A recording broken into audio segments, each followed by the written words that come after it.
Next one I want us to pay attention to. Big mistake, being unarmed. LuckyGunner.com is my go-to resource for in-stock, fast shipping ammunition. Whether you're looking for rifle ammo, handgun ammo, rimfire ammo, or shotgun ammo, go to LuckyGunner.com for the best place on the internet to find it all in stock and ready to ship. They have stood by us all in this ammo pandemic, giving us great education via their YouTube channel and their ballistic testing as well. Go and check them out and find great ammo ready to ship at good prices. What's the answer to that? Carry your gun. Carry your stinking gun. All right? Now, I get it. Some people go, but John, I live in a place that I can't carry a gun. Carry the best tools you can. Do the best you can, all right? I like to point to Tom Gibbons' statistics. Tom Gibbons runs Rangemaster, okay? So Rangemaster started life as an actual range in Memphis, Tennessee, with and they taught classes and all that stuff in addition to just being a range rental. And Tom had a hard time finding qualified instructors to teach his classes, so he just started qualifying instructors to teach his classes at his range. And he closed the range. Do you remember when he closed the range, Neil?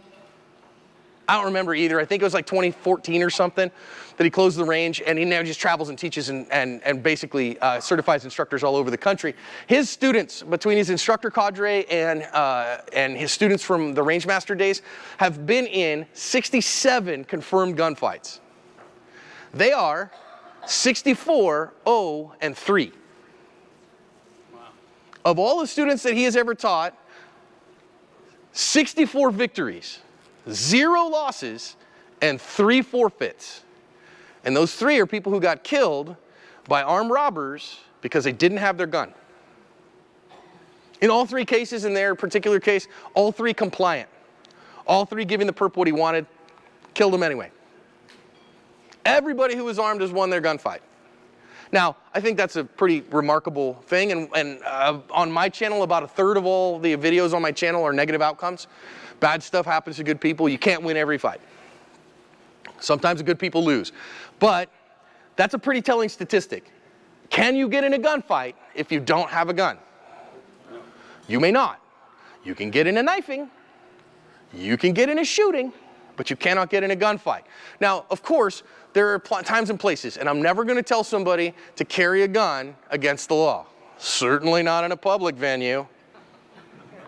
Certainly not where I'd be accountable for those words. And I mean that, okay? So, and I know some people are like, well, John, you know, my risk profile, and I don't want to get shot and killed or whatever, should I carry against the law? I can't tell you that. I'd never tell you to roll dirty like that. But, you know, you make your own risk assessment. If you think the risk and the punishment of whatever it's going to cost you to get caught with a gun on you without a permit is less than what it's going to cost you if you end up getting murdered, and the likelihoods are there, you do the risk analysis and decide what you need to do. Okay? Depends on the state you're in, quite frankly. Depends on where you're at. I like to travel the country, and I like to travel the world. And guess what? I can't carry a gun when I travel the world. There's basically nowhere else on earth that it's going to be okay for me to wear a gun. I've been in Israel. I've been in Africa. I've been in Asia. I love Thailand. Thailand is near and dear to my heart. I love Thailand. Phuket, Thailand is one of the most beautiful places on earth. And I can't carry a gun there. But does that mean that I'm completely defenseless there? No, I've always got Jack Johnson and Tom O'Leary. But, you know, I mean, hopefully you don't need those. But everywhere I can, I carry my gun. I live in Arizona. Everybody is allowed to carry a gun. If you're 21 years old and older and you're not a convicted felon or prohibited possessor, you can carry that gun concealed on your person. Here in the great state of Texas, y'all finally caught up. Right?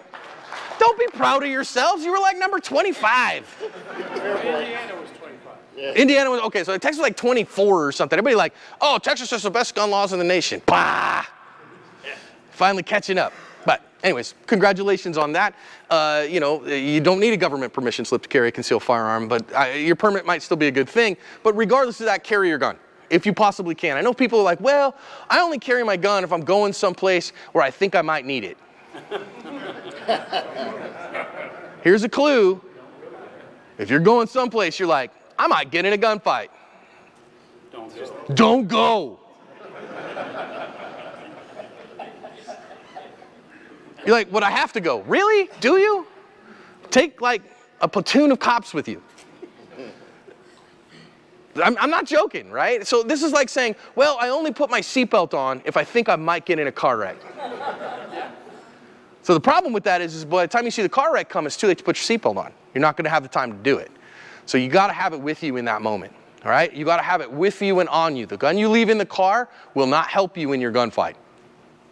Full stop. Unless you're sitting in the car. Even then, it likely won't help you.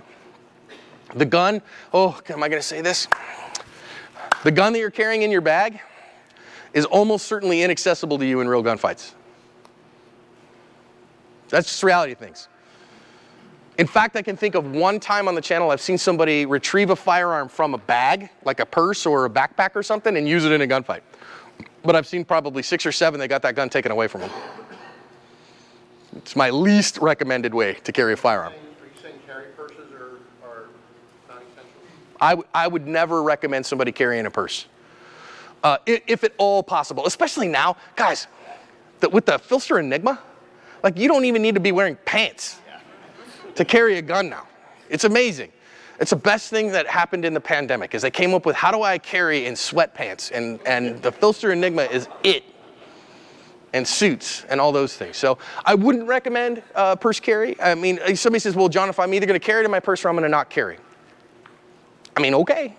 Just recognize that means that purse becomes like an infant. You can't put it down. You can't let it walk away from you. It has to become like, it's on body because it has to stay on your person at all times. And it's slow and difficult. When we say that we'll talk about not being skilled enough in that moment.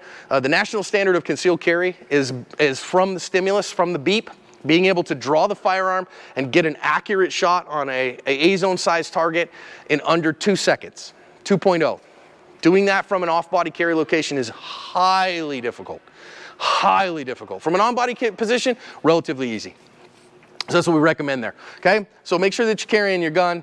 Got a couple of instances of that. In this particular one, what you're going to notice here is you're going to see a door open on this side as these guys are coming out. Watch the gunfight show up. This dude's coming down the street here. Door opens up. He's letting the dogs out to go to the bathroom.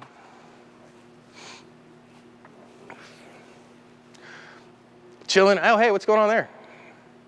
Now watch the dude jump out, point a gun at him, but he's got his own. Holy crap. Gonna go to work on him. That guy decided, hey, I forgot, I left the oven on. Here,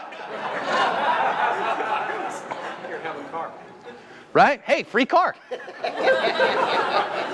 Okay? Right? Now you got, what am I going to do with this car? It's got blood all inside it. Now, my point is okay, so wait a minute. This guy decided he had his gun on him in that moment of need, all right? We're going to see another one here. This one looks very similar, right? Same kind of black and white, grainy footage. This one is out of Philly, all right? Now, what you're seeing here out of this one in Philly is you can see over here on the right-hand side, yes, right there, you can see the guy getting out of his car. And he's trying to get stuff inside the house. You can see over here, this dude, these two guys have driven by, and this guy got dumped out by his buddy, and his buddy's going to drive around the block and come back to him. This guy's deciding, hey, this guy's probably got valuables.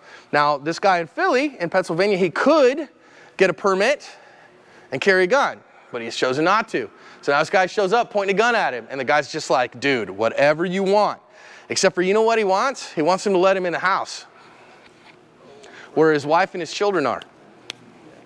It's like, hey, take stuff, take the car, it's all yours. And he goes, no, man, you're going to take me inside and give me your money and your valuables. This guy doesn't have a gun on him. So if he wants to launch a counter ambush and have a gunfight, is he capable of it? No. Now, if he had a gun on his person, does he have to draw it? No. He could choose to comply. But he doesn't have the opportunity here. Imagine as the seconds tick by what this guy is feeling. This guy's going to get me inside. I don't know what he's going to do to my wife. I don't know what he's going to do to my children. I don't know what he's going to do to me. Now you can see him. Look at me. Is he being totally compliant? 100% compliant. We're not done yet. This is the problem with being unarmed, is it goes on as long as the perp wants it to go on. So now the car that came up was his buddy that dumped him off and then drove around the block to get him. And now he's trying to filibuster, and he decides, oh, okay, wait a minute, I want to get away from this guy. And the perp shot him. Then he was actually able to run off from there, and the perps ran off without really taking anything. So here's my point. Do you think this guy wishes he had something on him at that point?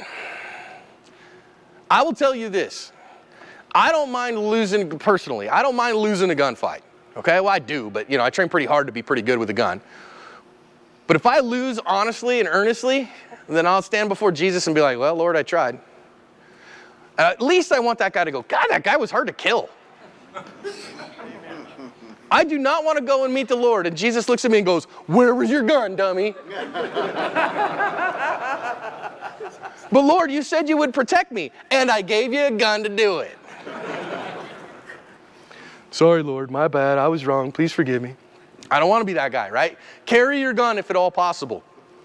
It is an inconvenience, but you just got to learn to make it a part of your life. That's the bottom line. When somebody goes, I haven't figured out a way to carry comfortably, keep working at it. Your first concealed carry holster is probably crappy.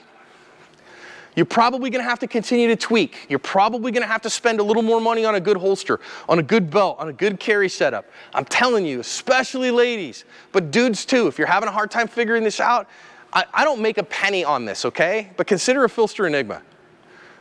It's a real game changer. It really changes the way the gun fits on you, conceals to you. It's a pretty cool system, sir. Could you say that slowly? Filster, P-H-L-S-T-E-R is the name of the company. And it is, the name of the product is Enigma, E-N-I-G-M-A.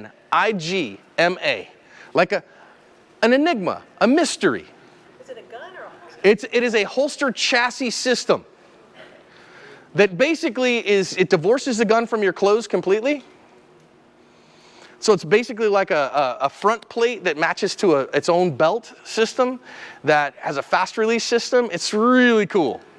I'm not telling you that because, again, I don't make a penny of that. Now, Filster is a sponsor of Active Self-Protection. They're part of our holster consortium. So, and I know the owners, John and Sarah Houtman, are incredible people doing good work, supporting us in our national conference, doing, helping abused and abandoned foster teens. But the product itself is banging. It's really good, okay? Or just understand too, a good belt will make life a lot different if you're going to go that route. A good holster, you probably should expect to spend on a quality holster today. $80, $100 is the reality of things. And you go, well, I found a fine holster for $30. No, you didn't. You might have found one you got to work, but you didn't find a good one, I'll guarantee you that, okay? And it makes a huge difference. And I see people all the time, they go, well, I tried to carry appendix, John, and it just, it sucked for me, and it wouldn't conceal, and it was super uncomfortable. That's a belt and holster problem is what that is. We can fix that for you, okay? So, carry your stinking gun if at all possible. Please, please, please, carry your gun if at all possible.